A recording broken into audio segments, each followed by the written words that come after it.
Donc, bonjour à tous. Bienvenue au dernier cours de la session. Donc, voilà, on va faire les problèmes d'optimisation. Donc, je vous avais dit au premier cours qu'on s'est rencontré que c'était le but du cours de pouvoir faire les problèmes d'optimisation. Et là, finalement, on est rendu à pouvoir faire ça. Donc là, enfin, on peut trouver des maximums et des minimums de fonctions. On a tous vu ce qu'on avait besoin pour pouvoir faire ça. Donc, sans plus tarder, on va aller boucler la boucle en faisant le problème de la boîte. C'est-à-dire, vous vous rappelez, là, on va lire la mise en contexte et vous devriez vous rappeler que c'est le problème que j'ai fait en commençant le cours. C'est-à-dire, on doit fabriquer une boîte sans couvercle à partir d'une feuille de carton de 12 par 20 cm en découpant des carrés de côté X aux quatre coins, puis en pliant les parois. Quel volume maximal de la boîte ainsi formé? Donc, grosso modo, on va faire un dessin pour bien comprendre qu'est-ce qui se passe. Donc, ici, voilà. J'ai une feuille qui fait 20 par 12. Et on coupe les coins de la boîte d'une longueur X, comme ça. Et après, en pliant les côtés, donc c'est-à-dire en pliant ici et là, on se ramasse avec une boîte. Donc, c'est quoi le volume de la boîte maximale qu'on peut former? Donc, si on enlève les... Qu'est-ce que je dois enlever comme valeur de X pour que mon volume soit maximal? Donc, on l'avait déjà vu au premier cours, mais ça fait quand même 15 semaines, donc on va le refaire. Donc, c'est quoi le volume par rapport à X? Donc, on sait que le volume, c'est la longueur fois la largeur fois la hauteur. Donc, la longueur, c'est quoi de ma boîte? Ben, la longueur, c'est ça qui est ici. Donc, c'est pas le 20 directement, mais c'est 20. J'ai enlevé une fois ici le côté X, j'ai enlevé une fois le côté X. Donc, ma longueur, en fait, c'est 20 moins 2X. Ma largeur, même principe, c'est ce qui est ici. Donc, ça va être 12, mais il faut enlever les deux petits bouts qui sont là. Donc, ma largeur, ça va être 12 moins 2X. Et ma hauteur, elle va être de X. Donc, voici la fonction qu'on veut maximiser. On peut aller chercher le domaine de cette fonction-là parce que c'est pas défini partout. Donc, d'abord, premièrement, le domaine de notre fonction V, clairement, il faut que ça parte à 0 parce qu'on ne peut pas avoir une longueur négative, ça serait un problème. Et ce qu'il faut voir aussi, c'est que je ne peux pas couper plus que 6. Parce que si j'enlève 6 ici, puis j'enlève 6 là, donc si mon X est plus grand que 6, je me ramasse avec plus de côté ici. Donc, je ne peux pas couper plus que 6, parce que sinon, j'ai plus de papier à couper. Donc, le maximum, ça va être 6. Et c'est ça mon domaine. Donc, ici, à cause du contexte, on a un domaine. Si on avait une fonction dans les réels, donc c'est-à-dire que si on n'avait pas eu de contexte en haut, le domaine, ça aurait été les réels. Mais à cause du contexte ici, il faut qu'on soit entre 0 et 6, sinon ça ne fait pas de sens. Maintenant, on veut trouver le maximum. Donc, qu'est-ce que j'ai dit dans le cours? Pour trouver le maximum, il faut dériver. Dans ce cas-ci, on va utiliser notre calculatrice. Donc là, je vais aller définir, j'ai oublié de le faire, je vais aller définir le f de x puis le fp de x. Donc, vous allez voir, ça va apparaître magique. Donc, voilà, j'avais oublié d'aller définir mon fp, je l'ai fait en faisant pause de la vidéo. Donc là, je vais aller définir ça comme fonction. Donc, dans f de x, dans la calculatrice, je vais aller définir ça comme fonction, f de point égale. Ma fonction, ça va être 20 moins 2x multiplié par 12 moins 2x multiplié par x. Or, on peut voir que la dérivée, ça va être cette chose-là. Donc, la dérivée, v' de x, la calcul vient de me dire que c'est 12x carré moins 128x plus 240. Et quand est-ce que nous, on a une chance d'avoir un maximum ou un minimum? C'est quand ma dérivée est égale à 0.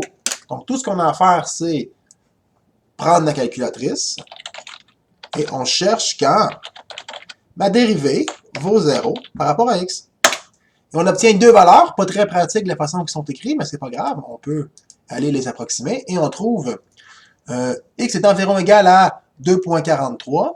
X est environ égal à 2.43. Puis j'ai un autre x qui est environ égal à 8.24. Et là, le 8.24, il faut l'exclure. Pourquoi? Parce qu'il n'est pas dans le domaine. Donc lui, rien à fichtre, on fait d'effet, il ne nous intéresse pas. Donc la question, c'est probablement qu'on a un maximum ici. Mais là, on n'est pas sûr, hein? C'est peut-être un minimum ou c'est peut-être un point d'inflexion, on n'en a aucune idée. Donc on n'a pas le choix, il va falloir qu'on aille montrer que c'est un maximum. Comment on fait ça? On fait un mini tableau de variation. C'est-à-dire, je vais aller placer mes points critiques en ordre croissant.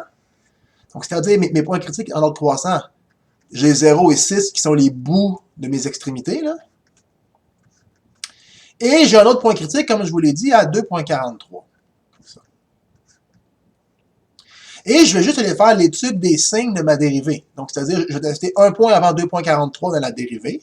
C'est-à-dire un point avant 2,43 dans FP. Là, comment on faisait pour le traçage de graphe? Mettons FP de 1. Ça me donne 124, ce qui est positif. Un point après 2,43, mais inférieur à 6. Donc, mettons 3. Donc, FP de 3. Qui me donne moins 36. Donc, un négatif. Donc, ça monte, ça descend.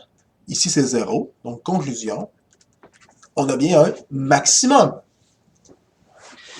Et la question est, quel est le volume maximal de la boîte ainsi formée? On sait que c'est quand je coupe un X qui est à 2,43.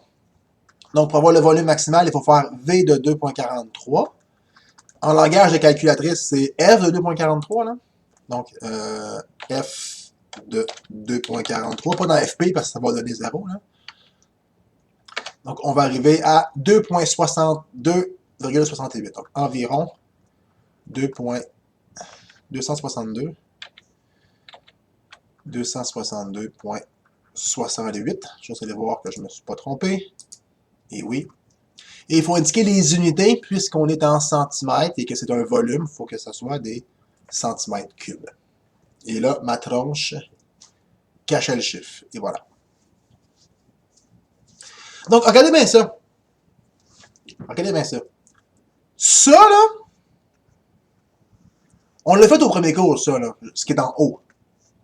On était capable de deviner tout ça. On a travaillé fort, on a fait des mathématiques pendant 15 semaines, et qu'est-ce qu'on a rajouté comme mathématiques? Regardez bien ça. Dériver la ligne qui est ici, mais égale à 0, ça c'était plutôt facile, on était capable de le faire sans le cours. Puis après, un tableau de variation, on est sûr que c'est un maximum, et c'est tout. Fait grosso modo, là, on a travaillé à peu près 13 semaines pour ça. C'est quand même pas grand-chose, hein, quand on regarde ça, le peu de calcul qu'il y avait là-dedans, mais est-ce que vous vous rendez compte de toute l'information que je vous ai donnée là, pour justifier tout ça, là? C'est quand même astronomique comme information, là. Donc, 13 semaines d'efforts pour à peu près quoi? 2 lignes? C'est quand même impressionnant, là. Donc, grosso modo, quand on fait un problème d'optimisation, il faut suivre les étapes qui sont ici, donc les 6 étapes qui sont là. Première étape, bien comprendre le problème. Ça a l'air cave, là, mais j'ai tellement vu de monde commencer un problème et ils ne comprennent même pas ce qui se passe. Donc, assurez-vous de comprendre. Lisez votre méthode, lisez 12 fois si ça vous tente. Il y en a qui utilisent un marqueur pour souligner les informations importantes, ce genre de choses-là. Arrangez-vous pour bien comprendre. Une façon qui aide à comprendre le problème, c'est de se faire un schéma. Ici, là, ça, le schéma que j'ai fait, je vais identifier mes variables sur le schéma, ça aide à comprendre qu'est-ce qui se passe. Ensuite, on introduit une notation. Moi, je l'ai fait directement sur mon graphique. J'ai dit ça, c'est X, ça, c'est L. Donc, question qu'on puisse se comprendre. Ensuite, trouver un certain nombre d'équations qui dépendent de nos variables. Dans le cas qu'on avait ici, moi, j'avais juste une équation. On va voir dans le prochain problème. Il va falloir qu'on crée 2 équations. Je vais vous montrer ça en temps et lieu. Ensuite, écrire notre problème pour qu'il dépende d'une seule variable. Nous, c'est ça qui s'est fait d'un coup. Là. On a tout de suite écrit dans notre fonction pour qu'elle dépende d'une seule variable. C'est ce que j'ai fait ici. Donc, dans le problème, l'étape 4, on ne l'a pas vraiment fait. On va voir ça dans 10 secondes. Puis à la fin, quand vous avez trouvé votre équation optimisée, vous trouvez les extrémums, donc les points critiques, puis vous justifiez que c'est bien le maximum ou le minimum, dépendamment de ce qu'on vous demande de faire. Donc voilà. Prochain problème. Vos parents vous demandent de clôturer un terrain rectangulaire avec 100 mètres de clôture. Quelles doivent être les dimensions des côtés pour que l'aire du terrain soit maximale? Donc là, il y a peut-être des fins finaux là, qui m'écoutent et qui me disent « Ah, mais Ali, c'est sûr que c'est un carré. » Oui, la réponse, ça va être un carré, là. On s'entend. Mais là, on va justifier que dans les rectangles, le rectangle qui a le plus grand taille pour le périmètre le plus petit, on va justifier que c'est bien un carré, là, parce qu'un carré, c'est un rectangle, tu vas dire en passant. En tout cas. Donc, je vais faire un terrain rectangulaire, donc c'est-à-dire rectangulaire, et je dispose de 100 mètres de clôture, donc je dispose du périmètre. Le périmètre d'un rectangle, genre, pour le donner, je vais avoir besoin d'identifier mes côtés. Donc, je vais appeler le long côté X, le long côté ici X, le petit côté Y, le petit côté Y. Et on m'a dit que le périmètre, c'est 100. Donc, c'est-à-dire X plus Y plus Y, ou 2X plus 2Y. Il faut que ce soit 100 mètres. 100. Et après, qu'est-ce qu'ils veulent? Ils veulent que l'air soit maximal. Donc, c'est-à-dire, pour que l'air soit maximal, donc l'air du terrain, on sait que c'est x fois y. Là, je suis en train de faire ce que je vous avais dit, là, mon étape 4. Trouver un certain nombre d'équations qui dépendent de nos variables. C'est ça que j'ai fait. Là, j'ai deux équations qui dépendent de mes variables. Une équation sur le périmètre et une équation sur l'air. Et là, moi, ce que je voudrais maximiser, c'est l'air. Sauf que là, l'air, ça dépend de deux variables, puis j'ai pas tant envie de dériver implicitement. Fait que ce que je vais faire, c'est que je vais utiliser l'information de cette équation-là, je vais aller la remplacer dans l'équation d'en bas. C'est-à-dire, je vais isoler mon y dans l'équation d'en haut, donc 2y est égal à 100 moins 2x, et je vais diviser tout le monde par 2, de telle sorte que y va être égal à, je ne sais pas 500, mais 50, moins x, comme ça. Et justement, le y qui est ici, je vais aller le mettre là. Donc, l'air est égal à x fois 50 moins x. Et donc, c'est ça que je veux maximiser. Dans le fond, ça, c'est une formule qui me donne l'air par rapport à x. Là, je vais le distribuer comme ça, parce que c'est vraiment plus chouette de distribuer. Là. Donc, 50x moins x2. C'est quoi le domaine de cette fonction-là? Le domaine de la fonction a, clairement, il faut que je sois ici plus grand que 0. Et c'est quoi le maximum que je peux avoir? Mais le maximum que je peux avoir, c'est 50. Parce que si je vous mettais 50 ici, vous devez mettre 50 de l'autre côté. Puis si vous mettez 50 de l'autre côté, ben là, vous avez atteint le maximum, c'est-à-dire votre 100 mètres. Si vous mettez 50 ici puis 50 là, vous n'avez plus de côté à mettre. Donc le maximum, il faut que ça soit 50. On peut le trouver algébriquement. C'est-à-dire, si je vais algébriquement pour trouver mon domaine, là, clairement, il faut que x soit plus grand que 0. Mais il faut aussi que y soit plus grand que 0. Puis y, c'est quoi? Y, c'est 50 moins x. Donc, il faut que 50 moins x soit plus grand que 0. Puis si j'envoie mon x de l'autre côté, il faut que x soit inférieur à 50. Puis ça revient à donner cette condition-là ici. Là. Donc, on peut le trouver comme ça aussi. Des fois, c'est plus facile de le trouver comme ça. Quand le problème est un peu plus compliqué, là, c'est mieux d'y aller avec les équations. Des fois, c'est un peu plus facile. Donc, bref, c'est ça la fonction que je vais optimiser, moi, ici, là, mon 50x moins x2. Donc, je pourrais le faire à la calculatrice, mais j'ai pas vraiment besoin de calcul parce que la fonction est simple. Là. Dérivée de 50x moins x carré, ça va clairement me donner 50 moins 2x. Et moi, pour avoir le maximum, je dois trouver quand ça vaut 0. Donc, on isole ça. 50 est égal à 2x. On divise par 2 de chaque côté. Et on obtient 25 est égal à x. On va justifier que c'est un maximum. Pour ça, on va faire un mini tableau de variation. Donc, c'est-à-dire, on va partir à x, 0, 25 et 50. Soit dit en passant, ça, c'est une étape importante. Là. Vous n'avez pas le choix là, de faire ce petit tableau-là pour justifier que c'est bien un maximum. Et ici, on va aller faire l'étude des signes de la dérivée première. Donc, ma dérivée première, à 25, elle doit s'annuler, hein, par définition de ce que c'est. Et là, je vais aller mettre un point entre 0 et 25 dans la fonction qui est ici. Donc, un point entre 0 et 25, je vais aller mettre 1. Donc, 50 moins 2 fois 1. Donc, 50 moins 2, ça me donne 48. Donc, c'est positif. Or, ça monte. Puis un point plus grand que 25, mettons 26. 2 fois 26 moins 52. 50 moins 52 moins 2, c'est négatif. Donc, ma fonction descend. Donc, ici, j'ai bel et bien un maximum. Alright? Et en plus, puisqu'il fait juste monter et descendre, clairement, là, il est aussi absolu. Et donc, quelles doivent être les dimensions des côtés pour que l'air soit maximal? Il faut que le côté x soit égal à 25. Donc, x doit être égal à 25 mètres.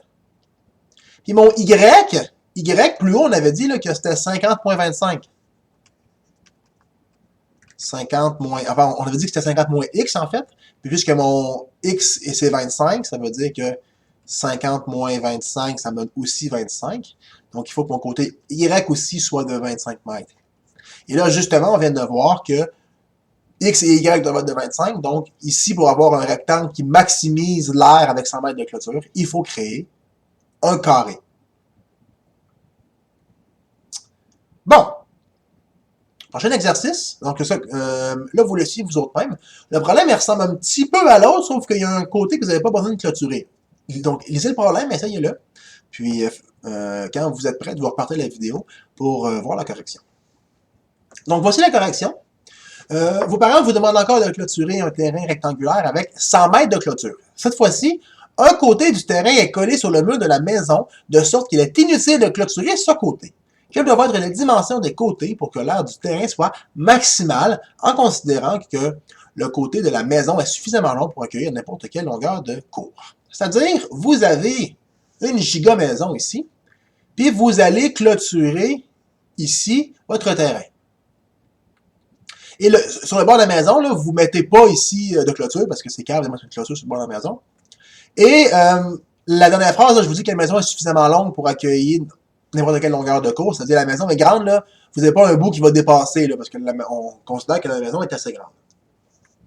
On va introduire une notation. Là, vous avez deux choix de notation. Soit que vous dites que ce côté-là est X, puis vous avez deux côtés Y, ou que vous avez deux côtés X, puis un côté Y. Ça ne change pas grand-chose, vous allez obtenir la même réponse. C'est juste que ça va modifier un petit peu votre domaine, dépendamment du choix que vous avez fait. Je vais expliquer les deux cas. Donc, si jamais vous avez mis vos côtés X, là, ici, là, vous n'êtes pas dans les patates présentement, là, vous êtes correct. Donc, voilà. Encore une fois, on me dit que le périmètre, c'est de 100 mètres.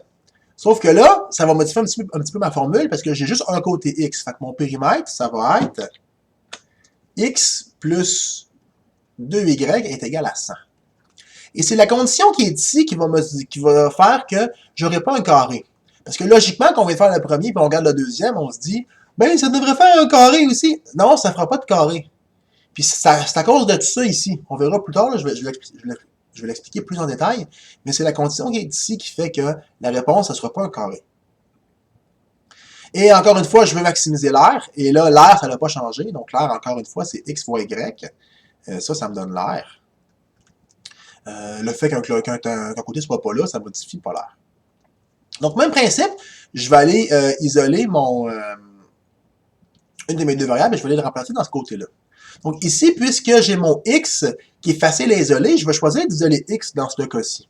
Donc ça va me faire 100 moins 2Y. J'aurais pu isoler Y, ça n'aurait rien changé, sauf que j'aurais eu 1 sur 2. Et grosso modo, les fractions, ça m'énerve. Donc j'ai décidé d'isoler Y à la place. On va travailler un Y, ça ne change pas grand-chose. Donc maintenant, l'air qui dépend de Y, mon X va devenir 100 moins 2Y. Donc ça va faire 100 moins 2Y. Puis ici, je vais avoir Y.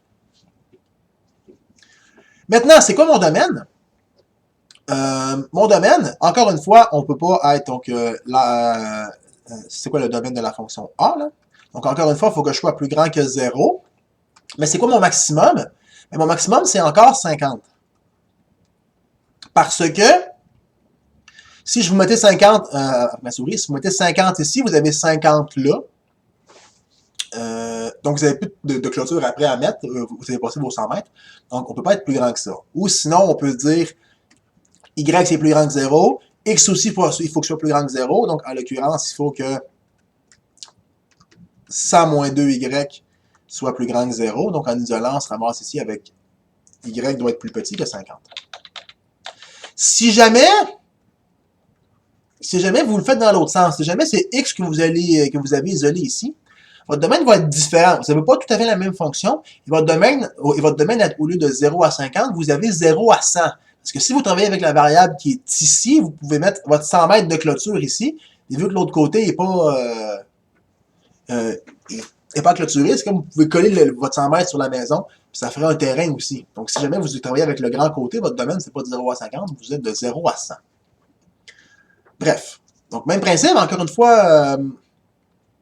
je pourrais dériver avec ma calculatrice, je ne le ferai pas parce que c'est un petit peu facile ici.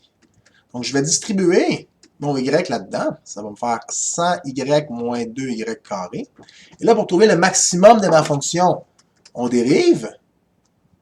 Ça va me donner 100Y moins...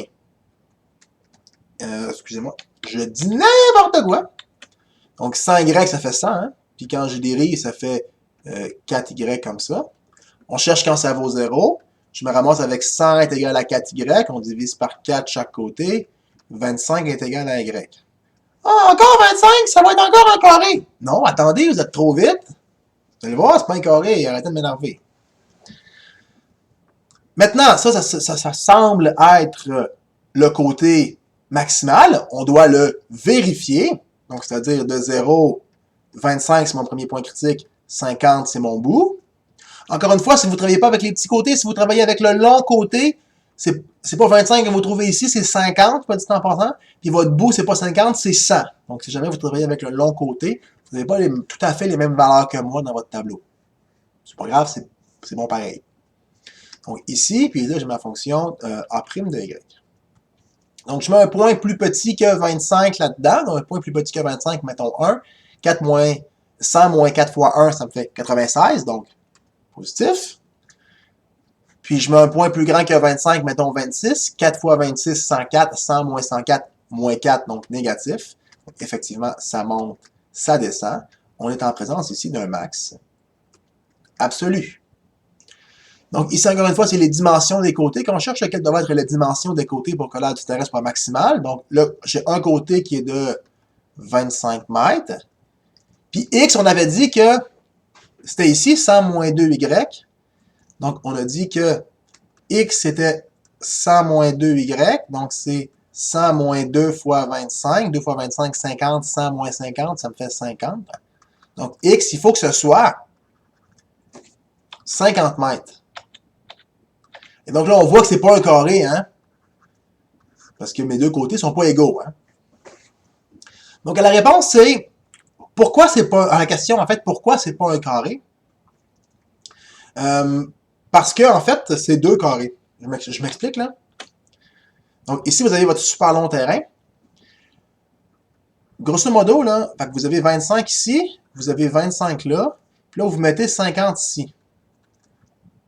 Grosso modo, ce qui se passe, c'est que vu que vous n'avez pas besoin de clôturer ici, votre petit bout là, que vous n'utilisez pas, vous allez le mettre de l'autre côté. Fait que maintenant, si vous le cassez en deux, là, on voit bien, là, ben ça fait deux carrés. Donc le fait de ne pas avoir à clôturer en côté, ce qui maximise l'air, c'est de créer deux carrés collés un sur l'autre. C'est ça ici qui vient maximiser. Donc on voit bien, puisque c'est deux carrés, notre intuition dit « Ah, ok, oui, ça va être l'air maximal. » Donc dans ce cas-ci, la réponse n'est pas un carré, la réponse est c'est deux carrés collés, en fait, si on va jusqu'au bout de l'interprétation. Exemple. Ça, c'est un de mes exemples préférés de toute la session. Le problème de la boîte de conserve. Donc, on veut fabriquer une boîte en métal cylindrique destinée à contenir 1 litre d'huile. Quelle dimension doit-on donner à la boîte afin de minimiser le coût de métal? Donc, qu'est-ce qui se passe? J'ai une boîte en métal cylindrique, une canne de conserve en bon québécois. Là. Donc, une canne de conserve, on sait que... Oh, quelle base circulaire. On sait que c'est un cylindre. Hein? Et on nous dit que le cylindre doit contenir 1 litre d'huile. Là, clairement, on va travailler avec des centimètres pour calculer notre volume. Puis là, il nous répond en litres.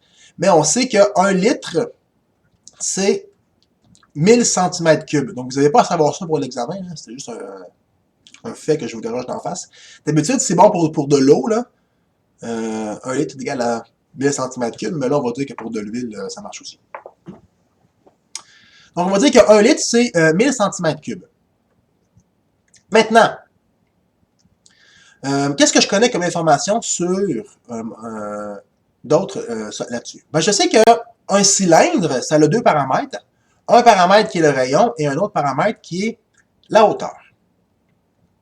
Le volume d'un cylindre, c'est facile, c'est l'aire de la base fois la hauteur. Donc, le volume, c'est l'aire de la base fois la hauteur. La base, c'est un cercle. On sait que l'aire du cercle, c'est pi r carré. Puis la hauteur, c'est h, donc aire de la base fois la hauteur. Et on sait que ça, il faut que ça soit 1000 cm3. Maintenant, c'est quoi l'aire de mon cylindre? Ben, l'aire de mon cylindre, c'est les deux surfaces. Donc, les deux bases, en fait, la base d'en bas et la base d'en haut. Donc, pi r2, mais deux fois. Plus la latérale. C'est quoi la latérale? Je vais utiliser une feuille ici, là, comme ça. Feuille. Je vais la plier. Donc, si je la roule comme ça, la merveilleuse, là, on voit un beau cylindre. Là. Mais qu'est-ce qui se passe si je prends un cylindre comme ça, là, et que avec, je viens le découper comme ça. Ça fait un rectangle, puis ça fuck mon background un peu, en tout cas. Donc, ça fait un rectangle. Donc, grosso modo, là, la longueur de votre rectangle, c'est quoi? C'est comme ça ici, c'est le périmètre de votre cylindre. Oui, parce que quand je l'ouvre, là, ça devient le rectangle. Là.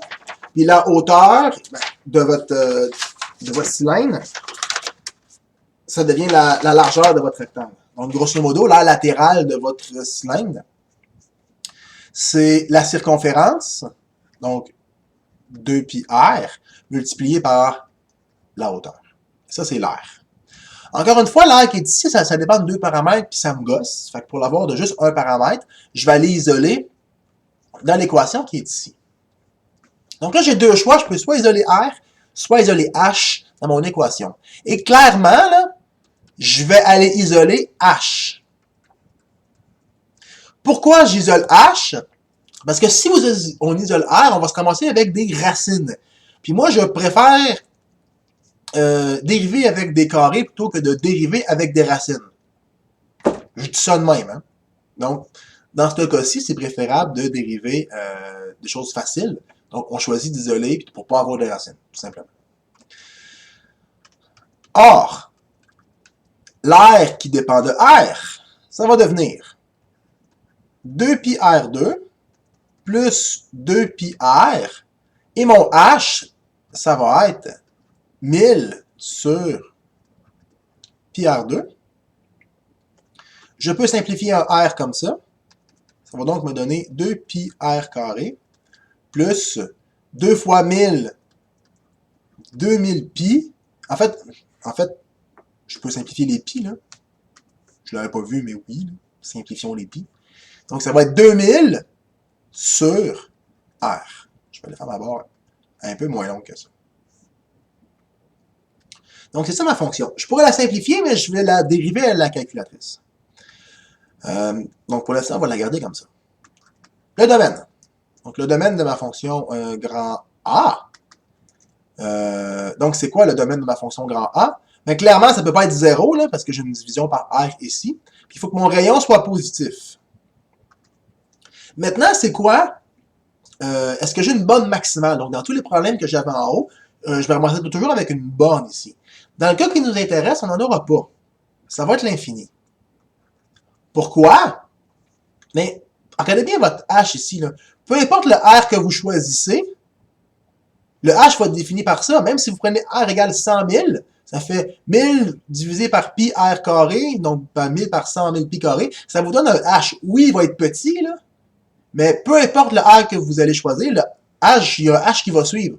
Contrairement à mon problème d'en haut, où si je prenais mon Y trop grand, je vais remonter avec un X négatif, ça faisait un problème. Mais ici, si je prends mon R grand, ben mon H n'est pas négatif, ça se peut. Donc dans ce cas-ci, ma borne maximale, c'est l'infini. Donc parfait, ça c'est ma fonction qui donne l'air, et moi, puisque je veux minimiser les coûts de métal, je veux minimiser l'air. Donc je vais trouver le minimum de ça. Donc là, je pourrais le faire à main, ça se fait très très bien à main, c'est pas si compliqué. Mais vu qu'on a des outils technologiques, on va le faire avec nos outils technologiques. Donc, c'est-à-dire ma calculatrice. Donc, je vais aller définir ma fonction f de x. Donc, f de point égal 2 pi, là ça va être x, hein, parce que j'ai mis f de x, plus, c'est le pi x carré, donc avec un carré, plus 2000 divisé par r, divisé par x, parce que ma calculatrice c'est x, hein, trompez-vous pas. Donc ça vous donne ça, vous pouvez aller admirer fp de x. Hein. Ça, si vous avez envie d'écrire fp de r, là, ça fonctionne pareil. Hein. Bon, probablement que mon r a été assigné à quelque chose. Non, il ne faut rien savoir. fp. Laissez faire sur l'information. Ouais, fp. Probablement que mon r est déjà assigné sur quelque chose. Donc f de x. fp de x, c'est ma dérivée. Donc voici ma dérivée. Maintenant, nous, ce qu'on veut, je peux aller l'écrire ma dérivée, là, donc f' de x, on va l'écrire. Je vais la mettre sur mon haut écran pour que je puisse voir pendant que j'écris. C'est-à-dire, ça va être 4πx moins 2000 x carré. Et nous, pour avoir le minimum, on va chercher quand ça vaut 0. C'est-à-dire, calculatrice, comme ça. On va faire solve quand fp, non, excusez-moi, quand f de x, bordel, quand fp de x est égal à 0, virgule x. Ça me donne, réponse incompréhensible, ça me donne 5.42 en arrondissant. Donc ici, on obtient, là, x est égal à 5.42. Je vois, c'est important, c'est comme ça que je m'attends là que vous écriviez vos affaires. Là, la dérivée, c'est ça. Je cherche quand ça vaut 0, ça me donne ça. Donc, tu sais, il n'y a pas beaucoup d'étapes, mais on est quand même en train de dire qu'est-ce qu'on fait. Là. Je cherche quand la dérivée est égale à 0, ça me donne ça. Donc ça serait une démarche qui serait bonne à la calculatrice. Donc ça serait ça, possiblement mon minimum. On doit vérifier que c'est bien ça mon minimum. Pour ce faire, on va faire notre mini tableau de variation. C'est-à-dire de 0 jusqu'à l'infini, parce que c'est ça mon maximum. Et ici, j'ai 5.42. Là, j'écris F, là, mais c'est A. Donc, dans A' de X. Ça vaut 0. On met un point inférieur à 5.42 dans ma dérivée, mettons 1. On va aller chercher ma calcul. Donc, FP de 1, on va mettre un point pour qu'il nous l'évalue. Donc, clairement, ça, c'est un négatif. Et après, un point plus grand que 5.42, mettons 6, on va mettre un point pour qu'il me l'évalue. 19, donc c'est positif. Donc là, je diminue, puis là, j'augmente. Ça fait un minimum, c'est bien bizarre. Ben oui, ça fait un minimum, on est en train de minimiser l'air, le coût, hein? Donc on minimise l'air, c'est bien logique. Donc c'est ça le minimum. Et donc, c'est quoi les dimensions qu'on doit donner à la boîte? Je viens de montrer que ça, c'est mon minimum et il est absolu, là, parce que ça fait juste descendre et monter. Donc, clairement, elle doit être absolue. Donc, ceci est ma première de valeur, donc 5.42 mètres. Comme pas mètres, parce que ça ferait une maudite grosse boîte. Hein? C'est des centimètres. Ouais, des centimètres, Oli. Voilà, centimètres. Et pour avoir mon Y, je vais simplement le mettre là-dedans. Donc, pour avoir mon H, c'est 1000 sur pi 5.42 carré. C'est pas ça que je veux ça. Voilà. Donc, je peux utiliser la fraction, ça va être un peu plus joli. Là. Donc, fraction 1000 divisé par, on avait dit pi, donc pi, voilà. Puis 5.42 carré. Ça me donne 10 en arrondissant, 0.84. Voilà. Donc, la hauteur, elle est de 10.84 cm. Là, j'ai dit X, là, mais en fait, c'est une erreur. J'aurais dû mettre R. Là, je me suis mélangé avec ma notation de calculatrice. C'est un R. Hein, c'est ça. Là aussi, c'est des R. Mais ça ne change pas la réponse. C'est juste qu'on aurait dû mettre R plutôt X. En tout cas. S'il y en a qui se disent, oui, mais il y en a qui est le double de l'autre. Effectivement. Si on ne suppose pas de volume, là, on pourrait montrer que 1, c'est toujours le double de l'autre. C'est cute. Voilà. Je n'ai rien d'autre à dire là-dessus. Donc voilà, donc ça ici, c'est les dimensions qui font que le volume de la canne est maximal pour un air minimal. Oui, donc il nous reste un dernier exemple. On va aller faire ça ensemble. Donc oui, le dernier exemple. Donc exemple, Nicole veut se rendre à l'arrêt d'autobus le plus rapidement possible. L'arrêt d'autobus se trouve de l'autre côté d'un parc gazonné, soit à 600 mètres à l'ouest et à 200 mètres au nord de sa position de départ. Nicole peut marcher vers l'ouest en longeant le parc sur le trottoir à une vitesse de 2 mètres par seconde. Elle peut également traverser le parc à pied, mais à une vitesse de 1 mètre par seconde. Quel est le chemin qui lui permet d'arriver le plus rapidement possible à l'arrêt d'autobus? Donc, soit dit en passant, c'est le dernier exemple des notes. Hein, vous remarquez, c'est fini après. Donc, voilà. Donc, qu'est-ce qui se passe? Il y a un parc qui est ici. Là. Donc, ici, j'ai le parc. Là. Puis, je vais le faire comme du monde, hein, ça doit m'avoir l'air d'une tâche. Donc, le parc. Et vous avez notre amie Nicole qui est ici. Et elle désire se rendre à l'arrêt d'autobus. Donc, qu'est-ce qu'il nous dit sur l'arrêt d'autobus? Il nous dit à 600 mètres à l'ouest. Donc, ici, j'ai 600 mètres à l'ouest, puis 200 mètres au nord. Donc ici j'ai 200 mètres vers le nord. Donc là, ça ressemble à un problème d'algèbre linéaire, là, avec les maudits vecteurs. Il n'y a pas de vecteur là-dedans, là, vous en faites pas. Donc, qu'est-ce qu'ils nous disent? Ils nous disent que Nicole, quand elle marche sur le trottoir, donc quand elle marche ici, elle va à une vitesse de 2 mètres par seconde. Puis quand elle marche dans le parc, là, elle va marcher à 1 mètre par seconde. Pourquoi? Là, peut-être que c'est l'hiver, puis c'est pas déneigé, mais grosso modo, là, elle marche moins vite quand elle est dans la section ici. Puis elle veut se rendre ici, là, à l'autobus qui est là.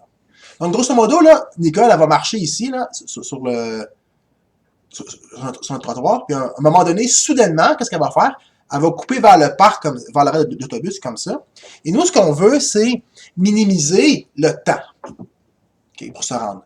Il y a probablement du monde qui se disent, oui, mais c'est clairement le plus court chemin, c'est comme ça de couper ici, là. Oui, effectivement, c'est le plus court chemin, mais c'est pas forcément le chemin le plus rapide, vu qu'elle marche moins vite ici. Fait qu'il est probablement mieux de marcher un peu ici, et après, à un certain point, d'essayer de couper vers le parc. Dans le parc, vers l'arrêt d'autobus directement. Donc là, la question, c'est quoi le point ici, là, qu'il faudrait qu'elle change de bord, là, qu'elle coupe dans le parc, pour que ça aille le plus rapidement possible. Donc, premier fait, je nous donne la vitesse. On sait qu'on marche à soit 2 mètres par seconde ou soit 1 mètre par seconde. Et là, nous, ce qu'on voudrait optimiser, c'est le temps. Fait que la variable que je vais utiliser, t, là, ça va être le temps. Et c'est ça que je vais minimiser, donc c'est pour ça que je nomme t ma variable temps. Et là, qu'est-ce qu'on remarque? Qu'est-ce qui se passe quand je multiplie du temps par de la vitesse? Si, par exemple, je marche pendant 3 secondes à 2 mètres par seconde, donc si vous faites 3 secondes fois 2 mètres par seconde, les secondes se simplifient, puis ça fait 3 fois 6, puis les unités qui restent, c'est des mètres. Donc, ce que je veux vous donner ici, par rapport à l'exemple, c'est que quand vous multipliez du temps par de la vitesse, donc quand vous multipliez du temps par de la vitesse, ça vous donne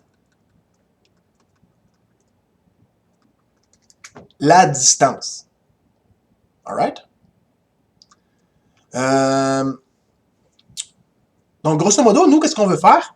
On veut être capable de minimiser le temps.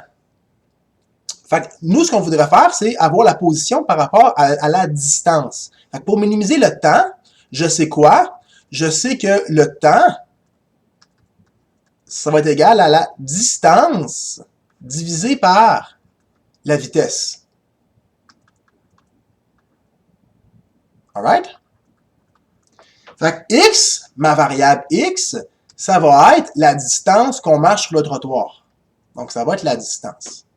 Et quand je vais diviser ma distance par la vitesse, ça va me donner le temps, et c'est ça que je veux minimiser. Donc là, regardez bien ça. Okay? Si je dis que la distance que Nicole marche sur le trottoir x qui est ici, la distance qui reste à parcourir sur le trottoir, ça va être quoi? Ça va être 600 moins x. Et là, je me ramasse à faire le théorème de Pythagore pour avoir la distance qui est là, parce que clairement, ce qui est ici, c'est un triangle rectangle. Donc, je me ramasse à faire le théorème de Pythagore pour aller chercher la valeur de mon hypoténuse. Sauf que là, le problème, c'est que je me ramasse avec un 600 moins x, donc ça va être un peu gossant de mettre ça au carré. Donc, ce que je vais faire, moi, pour simplifier un peu les calculs, au lieu de poser x, qui est la distance que Nicole parcourt sur le trottoir, je vais poser x comme étant ce qui reste à parcourir ici. Donc, ça va être x. Puis, ce qui est ici, ça va être 600 moins x. De telle sorte que, maintenant, quand je vais faire mon théorème de Pythagore, ça va être plus facile ici, parce qu'au lieu d'avoir une différence, j'ai juste une variable. Donc, une petite astuce pour se sauver un peu de temps. Maintenant, c'est quoi la distance que Nicole va parcourir sur ce chemin-là? Bien, la distance, au début, c'est 600 moins x,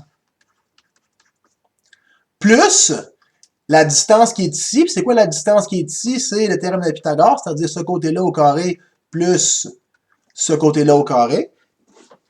Et pour avoir la distance, il ne faut pas oublier de prendre la racine, hein, parce que le théorème de Pythagore, c'est le côté au carré plus l'autre côté au carré est égal à l'hypoténuse au carré. Donc, il faut prendre la racine pour pouvoir l'isoler. Or, ma distance, ça va être x carré plus 200 carré, comme ça. Maintenant, je vous ai dit que pour avoir le temps, il fallait diviser par la vitesse. Donc, ça ici, c'est ma première distance. Fait que je vais la diviser par la vitesse, qui est de 2 mètres par seconde quand on marche sur le trottoir. Puis ici, quand on est dans le parc, la vitesse est de 1 mètre par seconde. Je vais diviser par 1. Et donc ça, c'est quoi? C'est la fonction distance qui me donne le temps par rapport à x. Un peu tough quand même, je vous le donne. Et c'est ça ici que je vais optimiser. Et là, encore une fois, on va utiliser nos merveilleux objets de Conogic pour se sauver un peu de calcul.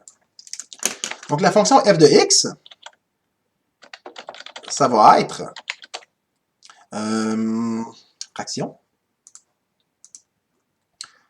Donc, 600 moins x